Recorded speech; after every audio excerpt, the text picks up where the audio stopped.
Hello बच्चों, welcome back to my channel. कैसे हैं आप सब लोग।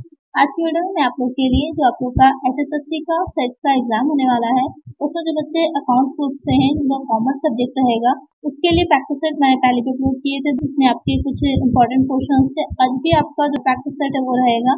इसमें कुछ इंपॉर्टेंट जो आप लोग के क्वेश्चन हैं जो कि आ सकते हैं एग्जाम में, या उसका एक्सप्लेनेशन या उससे रिलेटेड क्वेश्चन आते हैं, तो मैंने उसको इंक्लूड किया है। वीडियो शुरू करते हैं। तो वीडियो शुरू करने से पहले अगर आपने चैनल को सब्सक्राइब नहीं किया है तो इसी तरह की और वीडियोस के लिए चैनल को जल्दी से सब्सक्राइब कर दीजिए और नोटिफिकेशन बिल को भी जरूर ऑन कर दीजिएगा और वीडियो को लाइक कर दीजिए, फ्रेंड्स के साथ शेयर भी करना है। चलिए शुरू करते हैं। इसमें जो फर्स्ट क्वेश्चन ले रहे हैं वो हो जाएगा debit the receiver and credit the giver, this rule is applicable to. पाने वाले को ऋणी एवं देने वाले को धनी, ये नियम लागू होगा। तो आपने पढ़ा होगा फाइनेंशियल अकाउंटिंग में जो अकाउंट्स होते हैं 3 तरह के होते हैं, पर्सनल, नॉमिनल और रियल अकाउंट होते हैं। तो उसमें जो हम पोस्टिंग कर रहे होते हैं, जो एंट्रीज कर रहे होते हैं, उसके कुछ रूल्स होते हैं। तो वही रूल्स के में यहाँ पर आपसे पूछा है कि अगर रिसीवर को डेबिट कर रहे हैं और जो गिवर होगा उसको हम क्रेडिट कर रहे हैं, तो ये रूल जो होगा वो किस अकाउंट में एप्लीकेबल होता है। पर्सनल अकाउंट व्यक्तिगत खाता, नॉमिनल अकाउंट अवास्तविक खाता, रियल अकाउंट वास्तविक खाता, या फिर बी और सी दोनों में। तो यहाँ पर जो रिसीवर को यानी कि जो प्राप्त कर रहा है वो ऋणी हो जाएगा और जो दे रहा है वो धनी हो जाएगा। ये रूल लगता है व्यक्तिगत खाते में, पर्सनल अकाउंट में। करेक्ट आंसर हो जाएगा आपका ऑप्शन ए, पर्सनल अकाउंट। ये रूल तो पर्सनल अकाउंट का हो गया कि जो रिसीवर होगा वो डेबिट हो जाएगा और जो गिवर होगा वो क्रेडिट हो जाएगा। अगर हम बात रियल अकाउंट की करें तो वहाँ पर जो भी चीज़ें आ रही होती हैं, जो भी एसेट्स आ रही होती हैं वो डेबिट हो जाती हैं और जो भी जा रही होती हैं वो क्रेडिट हो जाएंगी। अगर नॉमिनल अकाउंट की बात करें तो वहाँ पर क्या होता है, जितने भी एक्सपेंसेस और लॉसेस होते हैं, जो भी हमारे व्यय हो रहे हैं, हानियाँ हो रही हैं, वो सब डेबिट हो जाती हैं और जो भी आय होगी या फिर जो लाभ होते हैं वो सब क्रेडिट हो जाते हैं। तो ये तीनों अकाउंट्स के आपके रूल्स हो जाएंगे अकाउंटिंग करने के, एंट्रीज करने के। नेक्स्ट क्वेश्चन है under FIFO method stocks are shown at, FIFO विधि के अंतर्गत रहतिया दिखाया जाएगा। तो फीफो मेथड है क्या, तो इसको एक्सप्लेन करें तो first in first out method है। किसमें हम लोगों ने पढ़ा था, जो कॉस्ट अकाउंटिंग थी, कॉस्ट अकाउंटिंग में हम लोगों ने पढ़ा था कि फीफो मेथड है, लीफो है, हीफो है, ये सारे मेथड्स वहाँ पर हमने निकालना सीखा था। तो इसका रूल क्या होता है, फर्स्ट इन फर्स्ट आउट, जो पहले आता है उसे पहले ही इशू भी किया जाएगा। अब आते हैं क्वेश्चन की तरफ कि क्वेश्चन क्या कह रहा है कि इसके अंतर्गत रहतिया जो होता है वो किस मूल्य पर दिखाया जाता है। इट्स ओल्ड प्राइस, इसके पुराने मूल्य पर, द मोस्ट रिसेंट प्राइस, सबसे हाल की कीमतों पर, यानी जो रिसेंटली उसकी जो मूल्य चल रहा होगा मार्केट में उस पर। थर्ड हो जाएगा द एवरेज प्राइसेस, औसत मूल्य पर। डी ऑप्शन है ऑल ऑफ द अबव, उपरोक्त सभी पर। तो जो फीफो मेथड होता है तो उसका रूल क्या हो जाता है, जो सामग्री, जो मटेरियल पहले आता है उसे पहले ही हम इशू भी कर देते हैं। वहाँ पर जो लास्ट में रहतिया बचता है, स्टॉक में बचता है हमारा, तो वो जो मूल्य होगा वो करेंट का बिल्कुल प्राइस होता है। जो मार्केट में चल रही होती हैं इस टाइम कीमतें, वही कीमतें होती हैं। तो यहाँ पर करेक्ट आंसर होगा option B, the most recent prices. Next question है bonus given to employees is recorded in, कर्मचारियों को भुगतान किए गए बोनस को अंकित किया जाता है। यानी कि जो भी बोनस कर्मचारियों को दिया जाता है, एक तो सैलरी दी जाती है, दूसरा उनको बोनस दिया जाता है। तो जो भी उनको बोनस दिया जा रहा है वो कहाँ रिकॉर्ड किया जाएगा, ट्रेडिंग अकाउंट, व्यापारिक खाते में, प्रॉफिट एंड लॉस अकाउंट, लाभानी खाते में, profit and loss appropriation account, लाभानी नियोजन खाते में, नन ऑफ द अबव, उपरोक्त में से कोई नहीं।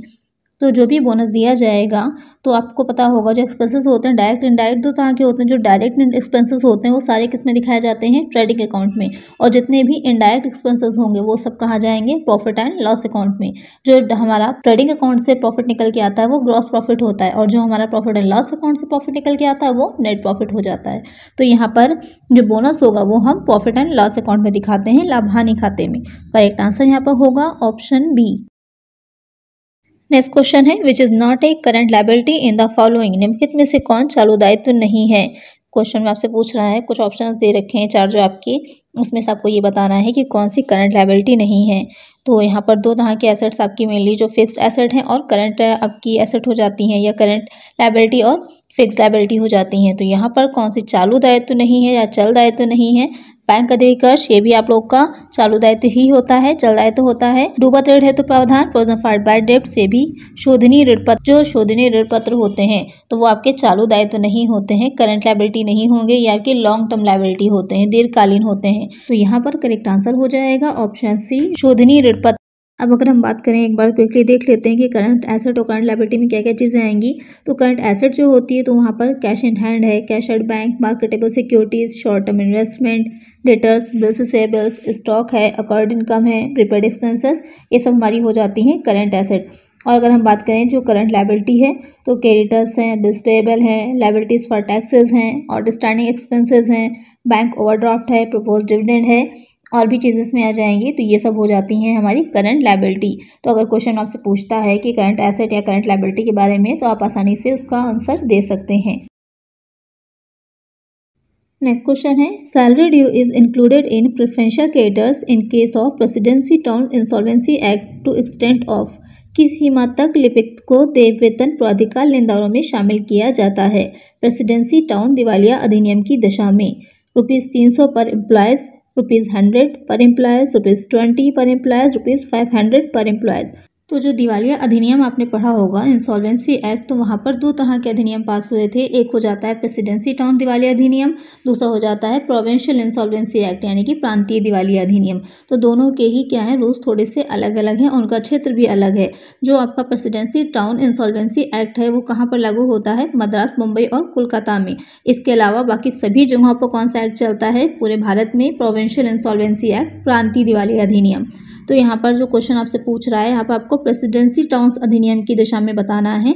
तो उस दशा में क्या होता है, जो क्लर्क के लिए है वो 300 और जो सेवक व मजदूर होगा उसके लिए 100 से अधिक को प्रेफरेंशियल में शामिल नहीं किया जाएगा। यानी कि 300 तक ही एक क्लर्क का जो वेतन होगा वो प्रेफरेंशियल में माना जाता है। तो यहाँ पर करेक्ट आंसर हो जाएगा ऑप्शन ए। इस तरह के क्वेश्चन में सबसे पहले ये ध्यान दिया करिए कि किस अधिनियम के अंतर्गत कह रहा है और उसके नियम या शर्तें क्या होंगी। तो करेक्ट आंसर है ऑप्शन ए। नेक्स्ट क्वेश्चन है, under which act taxes due to the government और प्रेफरेंशियल लायबिलिटी। सरकार को कर की पूरी राशि किस अधिनियम के अंतर्गत प्राधिकारी दायित्व होती है? यानी कि गवर्नमेंट को आपको किसी तरह का कोई जो है कर देना है, कोई टैक्स चुकाना है, तो वहाँ पर पूछ रहा है कि दोनों ही जो अधिनियम, आप एक प्रोविंशियल है, दूसरा हो जाएगा प्रेसिडेंसी, तो दोनों में ही किस सीमा तक वो प्रेफरेंशियल लायबिलिटी मानी जाती है? तो दोनों ही आपके जो एक्ट होंगे, प्रोविंशियल हो चाहे प्रेसिडेंसी हो, गवर्नमेंट को कुछ भी आपको देना है तो वो क्या होगा, गवर्नमेंट सबसे पहले आपसे वसूल करेगी, वो छोड़ेगी तो है नहीं। तो वही चीज़ है कि दोनों ही एक्ट आपके चल रहे हों तो उन दोनों कंडीशन में ही जो सरकार को कर की राशि देनी होगी वो प्रेफरेंशियल मानी जाती है, प्राधिकार दायित्व माना जाएगा। यहाँ पर करेक्ट आंसर हो जाएगा option C, both A and B. Next question है, under presidency town insolvency act 1909 salary due to a clerk is a preferential liability to the extent of. Presidency town दिवालिया अधिनियम 1909 के अंतर्गत एक क्लर्क का बकाया वेतन किस सीमा तक प्राधिकारी दायित्व होता है? ₹200, ₹100, ₹20, ₹300। इसी तरह के क्वेश्चन अभी मैंने कराया है आप लोगों को, तो अब इसका आंसर जल्दी से मुझे कमेंट करिए कि इसका करेक्ट आंसर क्या है। नेक्स्ट क्वेश्चन है, if clerk salary is more than the preferential limit then the excess amount is included in. लिपिक के वेतन की राशि यदि प्राधिकारी सीमा से अधिक हो तो अतिरिक्त राशि डैश लेनदारों में जोड़ी जाती है। ये तो हमें पता चल गया कि जो 300 तक का अमाउंट होगा वो लिपिक का प्राधिकार माना जाएगा दायित्व। लेकिन अगर उसके आगे कोई राशि सपोज कर लीजिए 500 है, तो 300 तो हमारा निकल गया, वो हो जाएगा प्रेफरेंशियल क्रेडिटर्स में आ जाएगा, प्राधिकारी लेनदार हो गए। लेकिन उसके बाद जो 500 था तो 200 एक्स्ट्रा जो बच रहा है वो कहाँ जाएगा? आरक्षित लेनदार में अनसिक्योर्ड क्रेडिटर्स, प्रेफरेंशियल क्रेडिटर्स, प्राधिकार लेनदार, फुली सिक्योर्ड क्रेडिटर्स, पूर्णतः आरक्षित लेनदार, पार्टली सिक्योर्ड क्रेडिटर्स, अंशतः सुरक्षित लेनदार। तो वो चला जाता है आरक्षित लेनदार में यानी कि अनसिक्योर्ड क्रेडिटर्स में। तो एक आंसर हो जाएगा ऑप्शन ए। नेक्स्ट क्वेश्चन है, while preparing statement of affairs book डेब्ट आर शोन अंडर। स्थिति विवरण बनाते समय पुस्तकीय देनदारों को दिखाया जाता है। तो स्टेटमेंट ऑफ अफेयर्स या फिर स्थिति विवरण कब बनाया जाता है? जब दिवालिया अधिनियम के अंतर्गत कोई व्यक्ति दिवालिया हो जाता है, तो जब उसका हम वो तैयार कर रहे होते हैं खातों की एक लिस्ट, तो वहाँ पर हमें स्टेटमेंट ऑफ अफेयर्स यानी कि स्थिति विवरण बनाना होता है। तो उसमें ही पूछ रहा है जो बुक डेब्ट्स होते हैं, पुस्तकीय देनदार होते हैं, उसको किस सूची में दिखाया जाता है? तो कई तरह की सूचियाँ इसमें बनाई जाती हैं, तो अलग अलग सूची में अलग अलग चीज़ें आती हैं। तो list A, list E, list F या फिर लिस्ट जी। तो यहाँ पर जो लिस्ट ए होती है उसके अंतर्गत अनसिक्योर्ड क्रेडिटर्स आते हैं, आरक्षित लेनदार आते हैं। लिस्ट ई में कमी हो जाती है, डिफिशियंसी होती है। लिस्ट एफ जो होती है उसमें हम बुक डेब्ट्स यानी कि पुस्तकीय देनदारों को दिखाते हैं। तो यहाँ पर करेक्ट आंसर हो जाएगा option C, list F. Next question है, depreciation on the fixed asset should be allocated to the concern departments on the basis of. स्थायी संपत्तियों पर ह्रास को संबंधित विभागों में इस आधार पर विभाजित करना चाहिए। यहाँ पर क्वेश्चन पूछ रहा है जो फिक्स्ड एसेट्स होती हैं उस पर जो डिप्रिसिएशन लगाया जाता है तो अलग अलग डिपार्टमेंट्स पर जो उससे रिलेटेड होंगे उस पर किस तरह से हमें उसे विभाजित करना चाहिए। Weight of the fixed asset स्थायी संपत्तियों के भार के आधार पर, value of the fixed assets स्थायी संपत्तियों के मूल्य के आधार पर, space occupied by the fixed assets स्थायी संपत्तियों द्वारा घेराव के आधार पर, नन ऑफ द अबव इनमें से कोई नहीं। तो जो भी डिप्रिसिएशन चार्ज किया जाता है वो उनके जो डिपार्टमेंट्स होंगे उनमें किस बेसिस पर डिवाइड करेंगे तो वो हो जाता है स्थायी संपत्तियों का मूल्य, value of the fixed assets. तो करेक्ट आंसर हो जाएगा ऑप्शन बी। नेक्स्ट क्वेश्चन है goods supplied by head office but not received by branch till the closing date is called.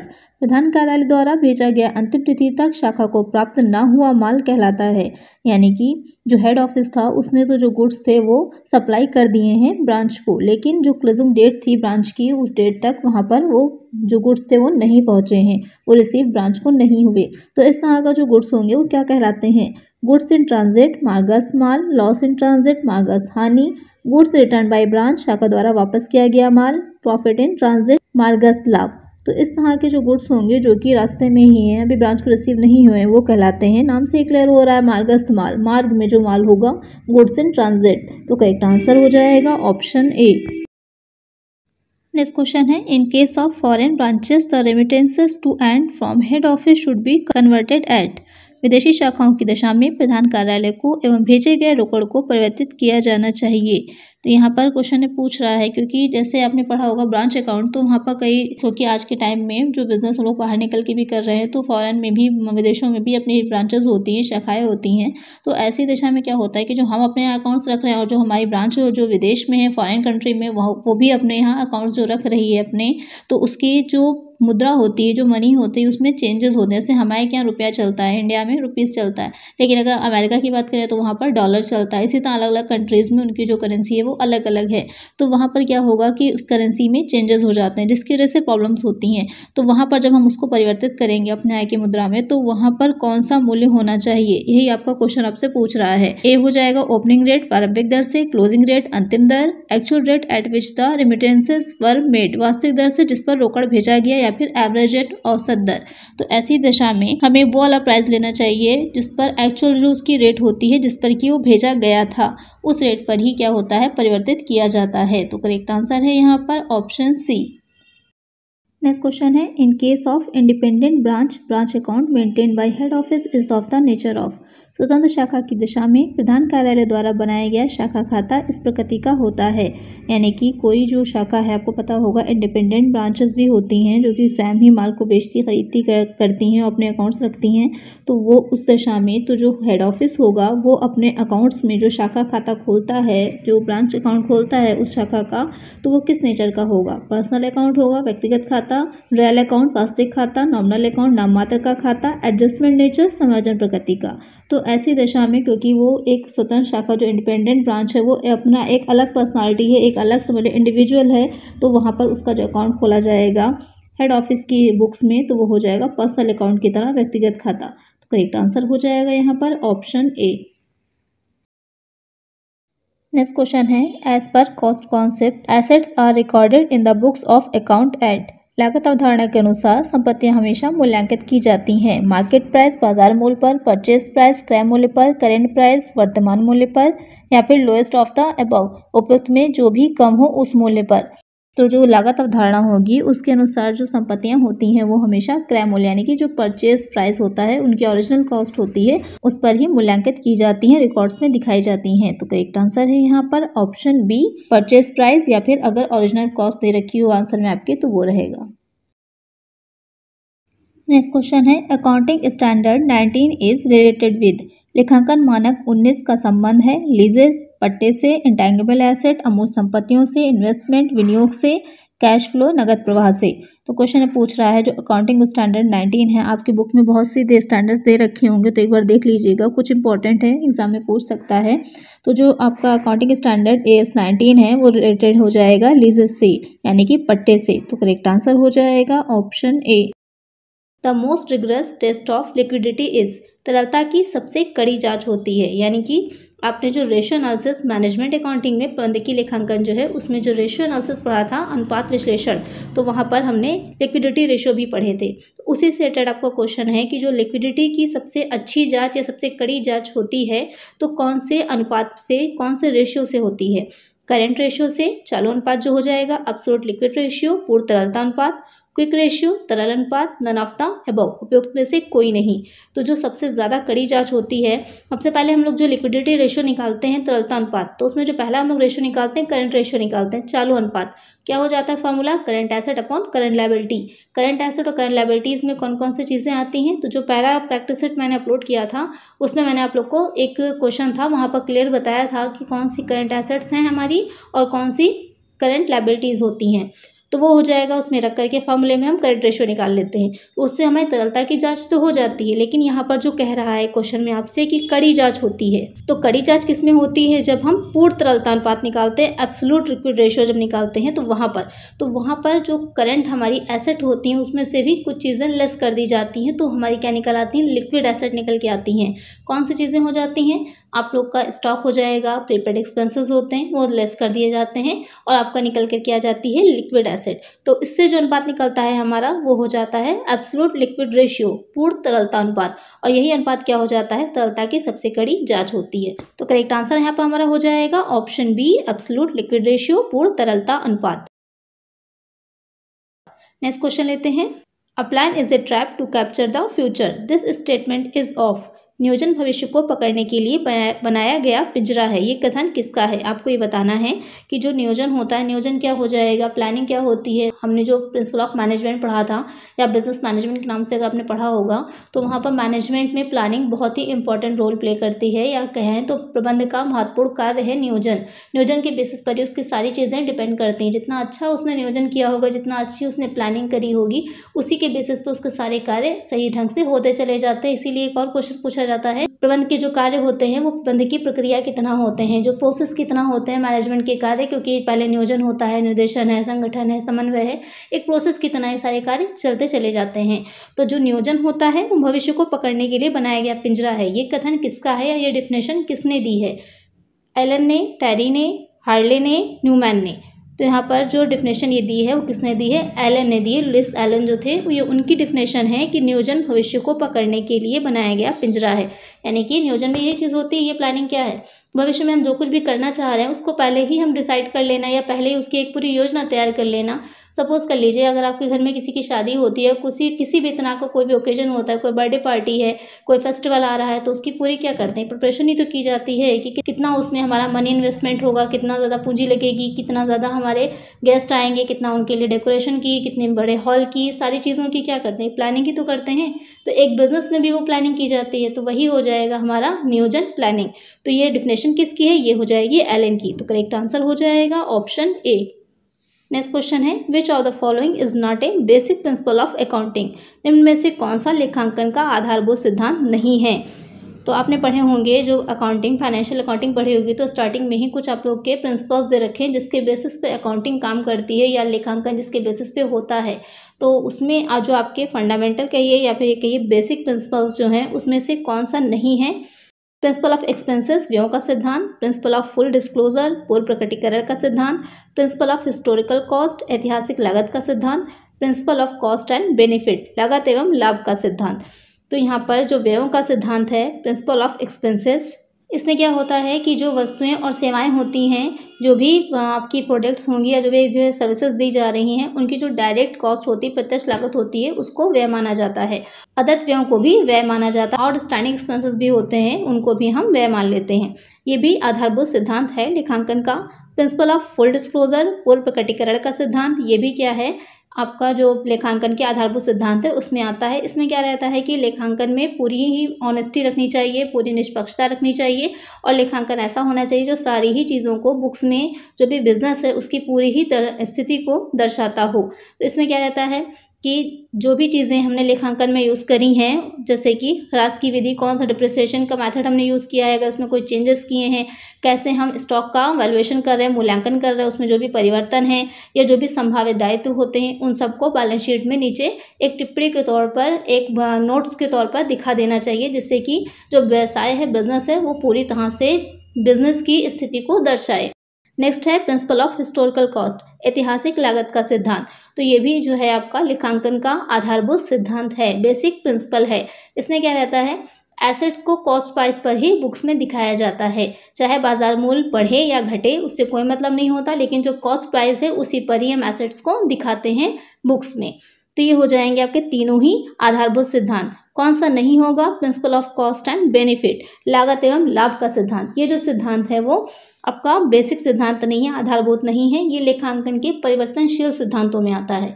3 तरह के मेनली आपके दे रखे हैं जो लेखांकन के सिद्धांत हैं। जो फर्स्ट है वो आधारभूत संकल्पना या अवधारणाएं दे रखी हैं, सेकंड में लेखांकन के आधारभूत सिद्धांत हैं, और थर्ड क्या है, लेखांकन की परिवर्तनशील सिद्धांत है।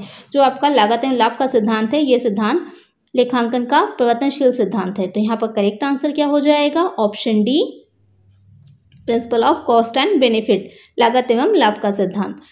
आई होप आपको अच्छे से समझ में सारे सिद्धांत आ गए होंगे। नेक्स्ट क्वेश्चन लेते हैं। नेक्स्ट क्वेश्चन है, zero based budgeting was first used in, शून्य आधार बजट सबसे पहले प्रयोग में लाया गया। तो आपने बजटिंग पढ़ी होगी, बजट पढ़ा होगा, तो बजट के कई तरह के होते हैं, बहुत से प्रकार होते हैं, जैसे कि जीरो बजट हो जाता है आपका, फ्लेक्सिबल बजट होता है, कैश बजट होता है, मास्टर बजट होता है, डिपार्टमेंटल बजट्स होते हैं, अलग अलग तरह के होते हैं, सेल्स बजट होगा, परचेज बजट होता है, अलग अलग तरह के बजट होते हैं। तो यहाँ पर आपसे पूछा है जो शून्य आधार बजट होता है सबसे पहले कहाँ पर प्रयोग किया गया था या कहाँ पर प्रयोग में लाया गया था। तो जो शून्य बजट था वो सबसे पहले यूनाइटेड स्टेट्स ऑफ अमेरिका, संयुक्त राज्य अमेरिका में प्रयोग में लाया गया था या सबसे पहले यूज़ किया गया था। करेक्ट आंसर हो जाएगा ऑप्शन ए।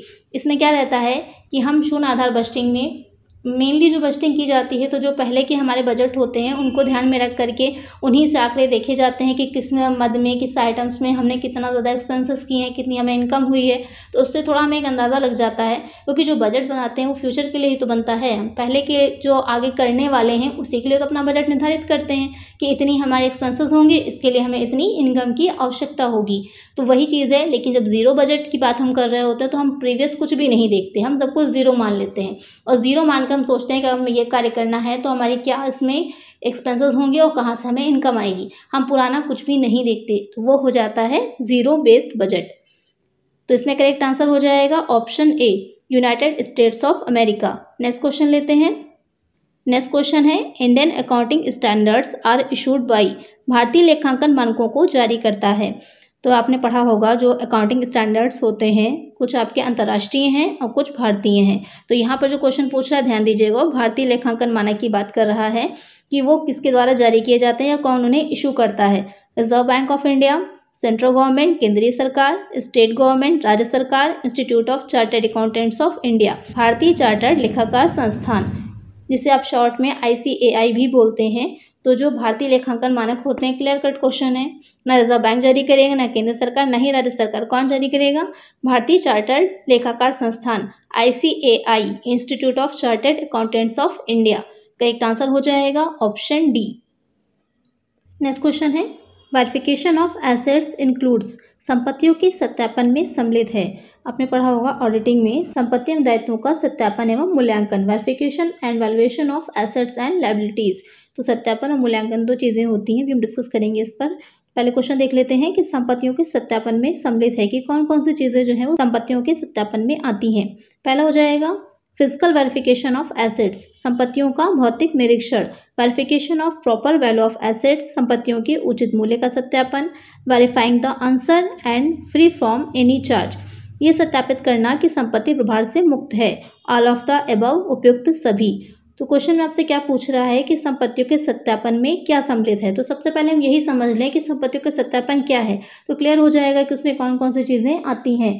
तो सत्यापन में क्या होता है कि जो अंकेक्षक होता है, जो ऑडिटर होता है, वो इस बात को क्लियर करता है कि जो भी संपत्तियां हैं जो बुक्स में दिखाई गई हैं, वे अंकेक्षक का काम क्या होगा, यही जाँच करना ना कि जो भी बुक्स में दिखाई गई हैं, एंट्रीज़ हैं बुक्स में, जो भी चीज़ें दिखाई गई हैं वास्तव में हैं या नहीं है, सही है या नहीं है। वही चीज़ वो सत्यापन में करता है कि जो भी संपत्तियां एसेट्स दिखाई गई हैं एक्चुअल में वो एग्जिस्ट करती हैं, विद्यमान हैं या नहीं है, तथा किसी भी तरह का उन पर कोई भी प्रभार है या नहीं है, किसी तरह के प्रभार से मुक्त हैं वो, कोई भी उन पर चार्ज नहीं है। इस चीज़ को चेक करना और साथ ही ये देखना कि जितनी वैल्यूएशन की गई है, जितना उनको दिखाया गया है, जिस मूल्य पर दिखाया गया है, वास्तव में उतनी ही मूल्य की वो हैं या नहीं है। तो ये तीनों ही चीज़ें क्या आ जाती हैं, सत्यापन में सम्मिलित होती हैं। तो यहाँ पर जो फिजिकल वेरिफिकेशन है वो भी किया जाता है। Verification of proper value of asset, संपत्तियों के उचित मूल्य का सत्यापन, ये भी होगा। साथ ही ये भी देखना कि संपत्तियां जो प्रभार से मुक्त हैं या नहीं है। तो संपत्तियों में ही क्या आ जाता है, मूल्यांकन भी आता है। अगर हम पूछें कहीं पर आए क्वेश्चन कि सत्यापन का क्षेत्र बड़ा है या फिर मूल्यांकन का, आपका जो है वेरिफिकेशन ऑफ एसेट्स ज़्यादा बड़ा है या फिर वैल्यूएशन ऑफ एसेट, तो वहाँ पर वेरिफिकेशन ऑफ एसेट जो होता है वो ज़्यादा बड़ा है, क्योंकि उसमें वैल्यूएशन भी आ जाता है। संपत्तियों के सत्यापन में ही मूल्यांकन को भी देखा जाता है। तो यहाँ पर करेक्ट आंसर क्या होगा आपका, ये तीनों ही पॉइंट सही है। करेक्ट आंसर हो जाएगा ऑल ऑफ द अबव, उपयुक्त तो सभी। नेक्स्ट क्वेश्चन लेते हैं। नेक्स्ट क्वेश्चन है the difference between actual cost and standard cost is known as, वास्तविक लागत और प्रमाप लागत के अंतर को कहते हैं। तो दो तरह की लागतें यहाँ पर पूछी हैं आपसे, एक एक्चुअल कॉस्ट बता रखी है यानी कि किसी भी वस्तु की, किसी भी एसेट की जो एक्चुअल में कॉस्ट है, और दूसरी प्रमाप लागत है जो हम वस्तु बना रहे होते हैं, जो प्रोडक्ट हम बना रहे हैं। तो एक हम पहले खुद भी अनुमान करते हैं कि एक अंदाज़ा लगाया जाता है, कुछ स्केल भी अलग से दे रखी हैं कि किस तरीके से स्टैंडर्ड निर्धारित किए जाते हैं। तो स्टैंडर्ड कॉस्ट एक हमने डिसाइड कर ली कि इस वस्तु को बनाने में इतनी हमारी आएगी, लेकिन वास्तव में उसको बनाने में कितनी कॉस्ट हमारी आई। तो दोनों के बीच का जो डिफरेंस है वो क्या होता है, प्रॉफिट लाभ, डिफरेंशियल कॉस्ट भेदात्मक लागत, वेरिएंस विचरण, मार्जिन ऑफ सेफ्टी सुरक्षा की सीमा। तो क्वेश्चन ये में आपसे पूछ रहा है कि जो वास्तविक लागत होती है, एक्चुअल कॉस्ट होती है उसकी, और जो प्रमाप लागत होती है, उन दोनों के बीच का डिफरेंस क्या होता है। तो डिफरेंस क्या कहलाता है, वो हो जाता है वेरिएंस यानी कि विचरण। दोनों के बीच में जो डिफरेंस होता है, आपको याद होगा हम लोग निकालते थे MCV मटेरियल कॉस्ट वेरिएंस निकालते थे, लेबर कॉस्ट वेरिएंस निकालते थे, सामग्री लागत विचरण जो हमारा एक अलग चैप्टर है मैनेजमेंट अकाउंटिंग में दे रखा है वहाँ पर। तो यहाँ पर करेक्ट आंसर है हमारा ऑप्शन सी, वेरिएंस विचरण। नेक्स्ट क्वेश्चन लेते हैं। नेक्स्ट क्वेश्चन है विच of the following pairs is wrong, निम्नलिखित में से कौन सा युग्म गलत है।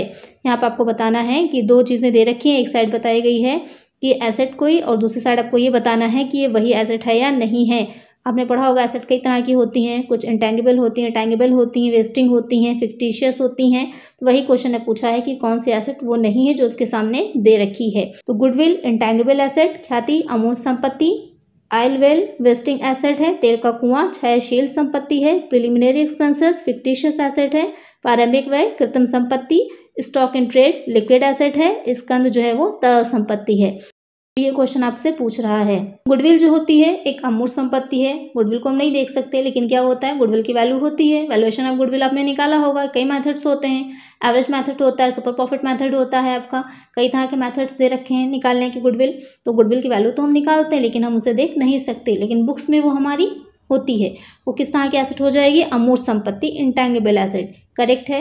नेक्स्ट है ऑयल वेल वेस्टिंग एसेट, तेल का कुआं जो होता है वो क्षयशील संपत्ति है। क्षयशील संपत्ति या वेस्टिंग एसेट्स वो होती हैं जैसे जैसे हम उनको यूज़ करते जाते हैं उसमें उनकी जो क्वांटिटी होती है, मात्रा घटती चली जाती है, कम होती जाती है। तो जैसे भी तेल के कुआं हैं उससे आप तेल निकालते जाएंगे तो धीरे धीरे क्या होता है उसकी मात्रा कम होती चली जाती है।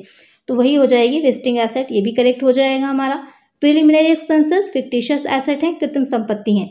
जो प्रारंभिक व्यय होते हैं, प्रारंभिक व्यय कौन से होते हैं, जब भी इनकॉर्पोरेशन होता है किसी कंपनी का तो वहाँ पर जो स्टार्टिंग में होते हैं वो प्रिलिमिनरी एक्सपेंसेस हो जाते हैं, उसको हम एसेट्स में दिखाते हैं। जो आपका बैलेंस शीट का दो साइड होते हैं, आपका लायबिलिटी हो जाएगा, एसेट हो जाएगा। एसेट साइड में हम इसको मिसलेनियस एक्सपेंडिचर के अंतर्गत दिखाते हैं जो प्रिलिमिनरी एक्सपेंसेस होते हैं, लेकिन ये होते क्या हैं, फिक्टिशियस होते हैं, बनावटी संपत्तियां होती हैं। धीरे धीरे क्या होता है इसको रिटर्न ऑफ कर दिया जाता है। तो यहाँ पर ये फिक्टिशियस एसेट है, कृत्रिम संपत्ति हैं, करेक्ट है।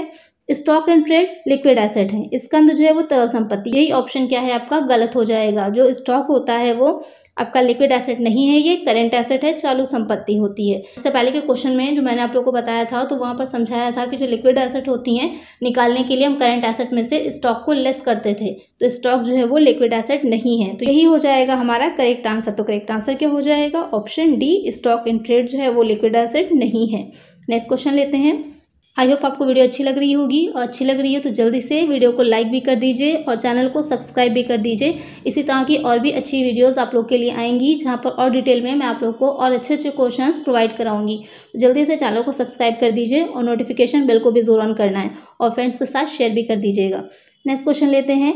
The income tax rate on a long term capital gains for an individual is, एक व्यक्ति की दीर्घकालीन पूंजी लाभ पर किस दर से कर लगेगा।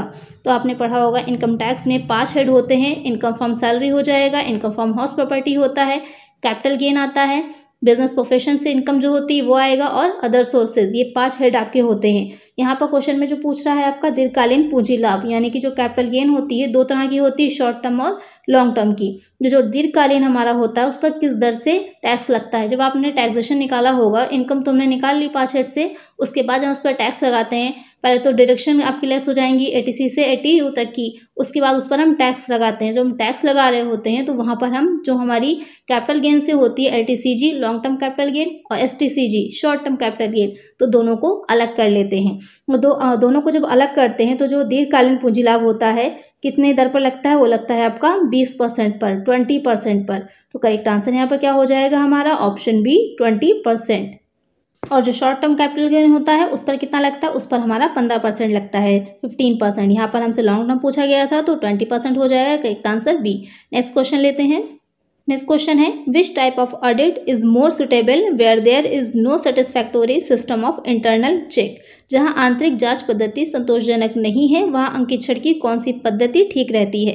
तो क्वेश्चन ने पूछ रहा, आपने पढ़ा होगा जो अंकेक्षण होता है, जो ऑडिट होता है कई तरह का होता है, चालू होता है, नियमित होता है, सामयिक होता है, वार्षिक होता है, कई तरह का होता है। तो उसी में पूछ रहा है कि अगर आंतरिक जाँच जो हो रही है, आंतरिक जाँच जो हो रही है वो अगर पद्धति उसकी संतोषजनक नहीं है तो वहाँ पर अंकेक्षण की कौन सी पद्धति यूज़ करनी चाहिए या ठीक रहती है।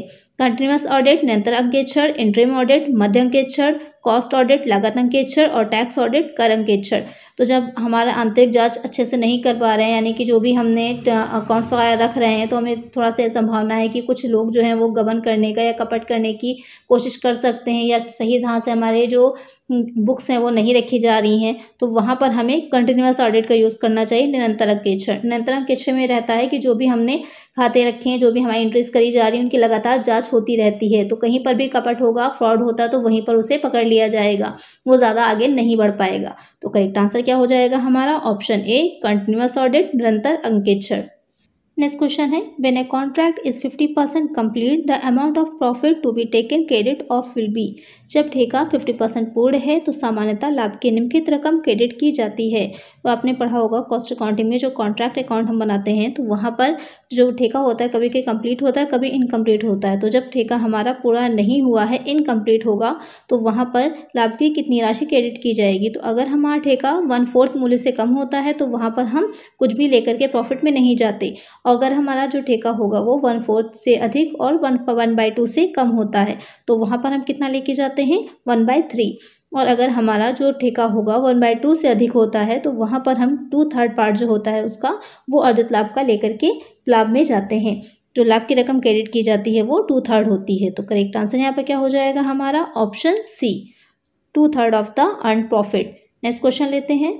According to Company Act 2013, it is required to pay maximum interest rate on costs in advance. Company अधिनियम 2013 के अनुसार अग्रिम याचना पर अधिकतम ब्याज की दर देय होगी। तो ये आपने कॉर्पोरेट अकाउंटिंग में भी पढ़ा होगा और कंपनी लॉ में भी पढ़ा होगा। जो अब हम लोग का कंपनी अधिनियम 2013 चल रहा है वहाँ पर कि जो अग्रिम याचना होती है, एडवांस, हम कॉल इन एडवांस होती है, तो वहाँ पर हम इंटरेस्ट रेट कितना देते हैं, मैक्सिमम 5%, 10%, 12% या फिर 15%। तो दिया जाता है वो 12%। करेक्ट आंसर हो जाएगा ऑप्शन सी। नेक्स्ट क्वेश्चन लेते हैं।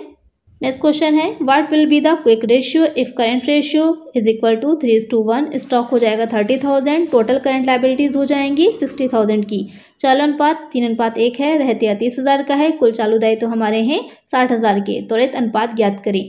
यहाँ पर आपको करंट रेशियो बता दिया है, आपको क्या निकालना है, क्विक रेशियो निकालना है। बहुत ही ईजी है, बहुत ही आसान है इसको निकालना।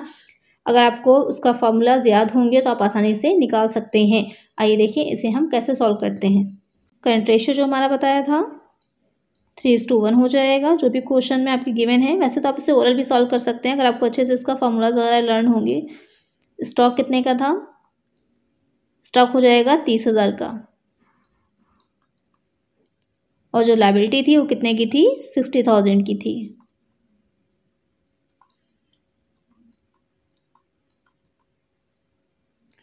फार्मूला क्या हो जाएगा निकालने का, जो हमारा करंट रेशियो का फार्मूला था 3:1 है आपका, 3/1 कर लीजिए, equal to current asset upon current liability हम लिखते हैं। ये तो इसका फार्मूला होता है करंट रेशियो निकालने का। अब हमारा यहाँ पर 3:1, तो 3/1 हमने किया। करंट एसेट हमें नहीं पता है, एक्स कर लिया हमने। करंट लायबिलिटीज हमारी जो है गिवन थी क्वेश्चन में 60,000 की, रख लीजिए। अब इसे हम क्रॉस मल्टीप्लाई करेंगे तो x हमारा बाहर आ जाएगा, कितना हो जाएगा, इसमें आप मल्टीप्लाई करिएगा तो इतना आ जाएगा 1,80,000। और x हमारा क्या है, x है हमारी करंट एसेट, तो करंट एसेट कितनी निकल के आ गई हमारी 1,80,000 की। अब इससे अगर हमें लिक्विड एसेट निकालनी है तो लिक्विड एसेट निकालने के लिए क्या करना है, 1,80,000 में से हम स्टॉक को लेस कर देंगे, तो 1,80,000 माइनस कितना हो जाएगा 30,000, तो हमारी लिक्विड एसेट निकल के कितनी आ जाएगी 1,50,000 की। अब हमें लिक्विड एसेट पता चल गई, करंट लायबिलिटी हमें क्वेश्चन में ऑलरेडी दे रखी थी। अब हम अपने फॉर्मूले में रखकर इसको सॉल्व कर लेंगे। तो लिक्विड रेशियो निकालने का हमारा फॉर्मूला क्या था, लिक्विड एसेट शॉर्ट में लिख लीजिए LA और करंट लायबिलिटी। कभी कभी इसको जो है यहाँ पर भी लिक्विड लायबिलिटी भी हम निकालते हैं, तो यहाँ पर क्वेश्चन में कुछ ऐसा है नहीं आपके, तो यहाँ पर हम करंट लायबिलिटी ही ले लेंगे। तो लिक्विड एसेट कितनी है जो भी हमने निकाली थी, कितनी 1,50,000 की, अपॉन हो जाएगा करंट लायबिलिटी कितने की है 60,000। इसको जब हम सॉल्व करेंगे तो कितना आ जाएगा 2.5:1, यही हो जाएगा हमारा आंसर। अब देखते हैं हम अपना क्वेश्चन एक बार, कौन सा आंसर करेक्ट हो जाएगा आपका। 2.5:1 हमारा आया था, तो ऑप्शन बी जो हो जाएगा वो हमारा करेक्ट हो जाएगा 2.5:1। आपके समझ में आ गया होगा कि इस तरह का क्वेश्चन में हमें कैसे निकालना है। चलिए नेक्स्ट क्वेश्चन लेते हैं।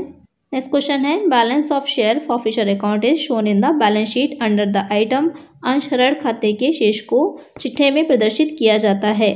करंट लायबिलिटीज एंड प्रोविजन, चालू दायित्व एवं प्रावधान मद के अंतर्गत, रिजर्व एंड सरप्लस संचय एवं अधिशेष मद के अंतर्गत, शेयर कैपिटल अकाउंट अंश पूंजी खाता के अंतर्गत, अनसिक्योर्ड लोन आरक्षित ऋण के अंतर्गत। तो क्वेश्चन पूछ रहा है जो हमारा, जब आपने शेयर कैपिटल चैप्टर पढ़ा होगा कॉर्पोरेट अकाउंटिंग में, तो वहाँ पर हम फॉर फ्यूचर अकाउंट हमारा आता है। तो जो हमारा अंश ऋण खाता होता है, फॉर फ्यूचर अकाउंट होता है, तो उसको हम बैलेंस शीट में कहाँ पर दिखाते हैं, किसके अंतर्गत दिखाते हैं, तो वो हो जाता है हमारा रिजर्व एंड सरप्लस संचय अधिशेष मद के अंतर्गत। तो करेक्ट आंसर क्या होगा, option B. Income tax was levied in India first by which of the following, निम्न में से किसके द्वारा भारत में सबसे पहले आयकर लगाया गया, sir James Wilson, sir James, sir Newton, sir Lucas Pacioli. Question पूछ रहा है कि जो इनकम टैक्स पहली बार इंडिया में लगाया गया था वो किसके द्वारा लगाया गया था, तो वो लगाया गया था सर जेम्स विल्सन के द्वारा। कब लगाया गया था, तो ये लगाया गया था 1860 में। अगर ये भी क्वेश्चन आपसे पूछता है कि प्रथम बार आयकर भारत में कब लगाया गया था, तो वो हो जाएगा 1860।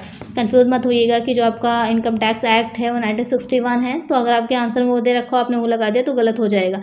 पहली बार जब 1857 की क्रांति हुई थी, तो उसमें उस क्रांति से जो भी हानियाँ हुई थी उन सबको पूरा करने के लिए, उनकी पूर्ति करने के लिए 1860 में सर जेम्स विल्सन जो थे उन्होंने पहली बार भारत में आयकर इनकम टैक्स लगाया था।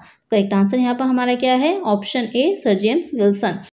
आज की वीडियो में इतना ही। आई होप आपको वीडियो अच्छी लगी होगी। अगर वीडियो अच्छी लगी है तो जल्दी से वीडियो को लाइक कर दीजिए और चैनल को सब्सक्राइब नहीं किया है तो जल्दी से इसी तरह के और वीडियोस के लिए चैनल को सब्सक्राइब भी कर दीजिए और नोटिफिकेशन बेल को भी जरूर ऑन कर दीजिएगा और फ्रेंड्स के साथ वीडियो को शेयर करना है।